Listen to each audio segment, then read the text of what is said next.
Dealership বহাল ও চুক্তি নবায়নের দাবিতে লালমনিরহাট এবং দিনাজপুরে মানববন্ধন ও বিক্ষোভ করেছেন টিসিবি ডিলাররা।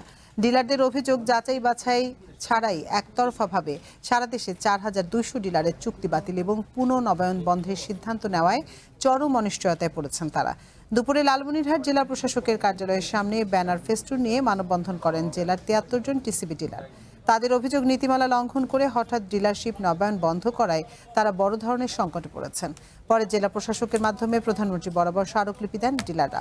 অন্যদিকে স্বৈরাচারের দোসর আখ্যা দিয়ে একতরফাভাবে ডিলারশিপ বাতিলের প্রতিবাদে দিনাজপুরে প্রেস ক্লাবের সামনে মানববন্ধন করেছেন জেলার ক্ষতিগ্রস্ত 72 জন ডিলার।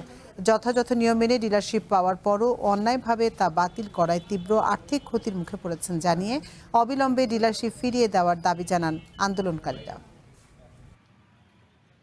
30শে জুন ডিলারশিপের নবায়নের মেয়াদ শেষ হয়েছে। আমরা নবায়ন করতে গেলে ওরা নবায়ন নেবে না, আমাদের চিঠি দিছে, আমাদের সবগুলোকে বাতিল করা হবে। হঠাৎ করে একজন ডিলার, নিবন্ধিত ডিলারকে কিভাবে আর নবায়ন করবে না, এটা আমাদের জানা নাই। আমাদের দাবি, আমাদের 26 সালের নবায়ন নেওয়া হোক।